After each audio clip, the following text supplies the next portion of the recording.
Hello guys, welcome back to my channel. आज मैं explain करूंगा देवरा मूवी को। मूवी की स्टार्टिंग में हम पुलिस हेडक्वार्टर बम्बे 1996 का सीन देखते हैं, जहां हम कुछ पुलिस ऑफिसर को देखते हैं जिनका सीनियर बताता है कि यहाँ एक सीक्रेट मीटिंग होने वाली है। उसी देर में गृह मंत्री और ऑफिसर भी हमें ज्वाइन करेंगे। गृह मंत्री कहते हैं कि हमें क्रिकेट वर्ल्ड कप होस्ट कर रहे हैं, शायद वहाँ कुछ बुरा होने वाला है। ऑफिसर बताते हैं कि नेक्स्ट ईयर जयती और दया कुछ बड़ा प्लान कर रहे हैं। गृह मंत्री इंस्पेक्टर शिवम को जयती को पकड़ने की जिम्मेदारी देते हैं। एक ऑफिसर शिवम को बताता है कि जयती का एक आदमी जो अपनी जीव से मिलने आता है, जिसका नाम राडे है। राडे हमें जयती के बारे में बता सकता है। शिवम और उसके आदमी प्लान बनाकर राडे की जीएफ के घर जाते हैं। जब राडे अपनी जीएफ से मिलने आता है, शिवम और उसके आदमी राडे पर फायरिंग करते हैं। राडे अपनी जीएफ को मार देता है और भागने लगता है, पर शिवम और उसके आदमी उसे पकड़ लेते हैं और उसे टॉर्चर करने लगते हैं। तो उसे जयती का पता निकाल लेते हैं। शिवम पटनागिरी डीएसपी तुलसी से मिलने जाता है। शिवम उन्हें कहता है कि मैं एक स्मगलर हूँ, मेरा एक कंटेनर समुद्र के रास्ते आ रहा है। शिवम इंस्पेक्टर से कहता है कि मैंने सुना है कि मुर्गम नाम का एक स्मगलर उसे निकाल सकता है, वो अब मर गया है, पर तुम उसकी हेल्प करते थे। शिवम कहता है कि तुम मेरी भी हेल्प करो। डीएसपी तुलसी इंस्पेक्टर शिवम से कहते हैं कि तुम लाल समुद्र जाओ और वहां जाकर बेहरबा से मिलो, वो तुम्हारी हेल्प करेगा। तो शिवम बेहरबा को उसका काम करने के लिए बोलता है और उसे बदतमीजी से बात करता है। बेहरबा शिवम और उसके ऑफिसर को मारता है और कहता है कि हमने ये काम छोड़ दिया है। अब शिवम सिंगप्पा से मिलता है। सिंगप्पा शिवम को बताता है कि उन लोगों ने ये काम छोड़ दिया है। शिवम सिंगप्पा से बोलता है कि तुम मेरा काम कर दो, मैं तुम्हें मुंह मांगा इनाम दूंगा। सिंगप्पा शिवम को अपने साथ ले जाता है और उसकी रिंग पानी में फेंक देता है। शिवम अपनी रिंग लेने के लिए समुद्र में जाता है और बुलाशों को देखकर डर जाता है और सिंगप्पा से उसके बारे में पूछता है। सिंगप्पा उसे कहते हैं कि यही कारण है कि इन लोगों ने ये काम छोड़ दिया है। सिंगप्पा बताता है कि लाल समुद्र के लोग शुरू से ही बहुत शक्तिशाली थे, अंग्रेज भी उनका कुछ नहीं बिगाड़ सके, पर कुछ साल बाद उन लोगों ने बुराई का रास्ता अपना लिया और मुर्गम और डीएसपी तुलसी के लिए स्मगलिंग करने लगे। उनमें से सबसे काबिल देवरा और बैरबा थे। देवरा और बैरबा स्मगलिंग करने जाते थे, पर वहाँ कुछ ऑफिसर आ जाते हैं और वो लोग फिर भी स्मगलिंग कर लेते हैं। बैरबा देवरा से जलता था। देवरा की माँ उसे बहुत प्यार करती थी। देवरा अपने बेटे को कहानी सुनाता है, पर देवरा का बेटा उसे कहता है कि मुझे आपकी कहानी सुननी है। देवरा अपने बेटे से कहता है कि मैं ऐसा कोई महान काम नहीं करता जो तुम्हें बता सकूं। देवरा भी इस काम से खुश नहीं था। देवरा और बैरबा के बेटे आपस में लड़ने लगते हैं। देवरा का बेटा बहुत कमजोर था और वो बैरबा के बेटे से हार जाता है। देवरा कहता है कि इस साल शस्त्र रायप्पा को दे दो ताकि उन्हें भी आशीर्वाद मिल सके, पर बैरबा कहता है कि पहले मुझे हराओ और फिर शस्त्र ले जाओ। बैरबा सभी से लड़ने लगता है। बैरबा तीनों गाँव के लोगों को हरा देता है और फिर देवरा से लड़ने आता है। देवरा और बैरबा की लड़ाई सुबह तक चलती रहती है। आखिर में बैरबा मान जाता है और शस्त्र रायप्पा को मिल जाते हैं। एक दिन गाँव में लुटेरों का हमला होता है, जिसमें कई लोग मारे जाते हैं। देवरा कहता है कि हमें ये काम नहीं करना चाहिए, पर कोई उसकी बात नहीं सुनता। देवरा भी उनके साथ चला जाता है, पर वो सभी पकड़े जाते हैं। ऑफिसर बताता है कि जो तुम्हारे गांव में बॉम्ब ब्लास्ट हुआ वो उन्हीं हथियारों की वजह से हुआ जो तुम लोग स्मगलिंग करते हो। बैरबा सभी ऑफिसर को मारने लगता है, पर देवरा उन सबको बचाता है। देवरा मुर्गम से कहता है कि अब हम ये काम नहीं करेंगे और अगर किसी ने ये काम किया तो मैं उसे मार डालूंगा। देवरा सारे कंटेनर नीचे फेंक देता है और अब जो भी स्मगलिंग के लिए जाता था देवरा उसे मार देता था, जिस वजह से कोई भी स्मगलिंग के लिए नहीं जाता था। बैरबा एक प्लान बनाता है। बैरबा अपने भाई की शादी रायप्पा की बहन से कर देता है और रायप्पा से कहता है कि तुम देवरा से झूठ बोलो, कुछ लोग समुद्र में स्मगलिंग करने जा रहे हैं। देवरा ये बात उनके गुस्से में चला जाता है और नशे में बेहोश होकर गिर जाता है, पर देवरा उन सभी आदमियों को मार देता है और सबके लिए एक मैसेज लिखता है, अगर किसी ने ये काम किया तो मैं उसे मार डालूंगा और अब से मैं सबसे दूर रहकर सब पर नजर रखूंगा।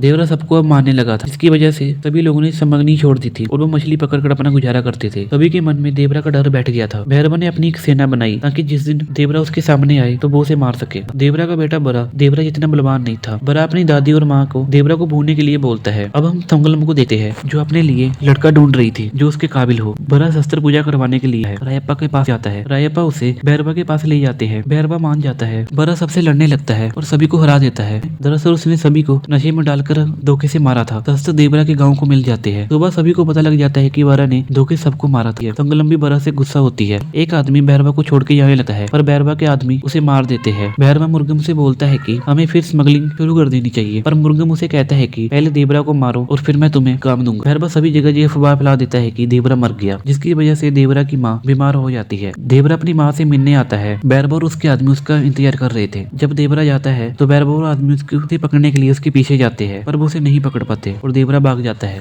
बैरबा के आदमी देवरा की बेटी को छेड़ते हैं। बरा उन सबको मारता है। सुबह उसे पता लगता है कि उसने एक आदमी को मार दिया। बरा बैरबा के पास जाता है और कहता है कि मैंने उस आदमी को नहीं मारा, वो गलती से मर गया। बैरबा से कहता है कि तुम मेरे आदमियों के साथ स्मगलिंग करने जाओगे। बरा उसकी बात मान लेता है। संगलम को बरा से फिर से प्यार हो जाता है। बरा और संगलम के आदमी स्मगलिंग करने जाते हैं। बरा की माँ सिंगप्पा के पास जाती है, पर सिंगप्पा उसे सच बता देता है। दरअसल देवरा पहले ही मर गया था। सब लोगों को मारने वाला और कोई नहीं बल्कि बरा था। ये सब स्मगलिंग का काम रोकने के लिए उसने देवरा के नाम का सहारा लिया। बरा बैरबा के सभी आदमियों को मार देता है और खुद भी मर जाता है। उस दिन के बाद कोई भी समुद्र में जाने की हिम्मत नहीं करता था और ये मूवी यही एंड हो जाती है। अगर आपको ये वीडियो अच्छी लगी तो चैनल को सब्सक्राइब एंड वीडियो को लाइक जरूर करना।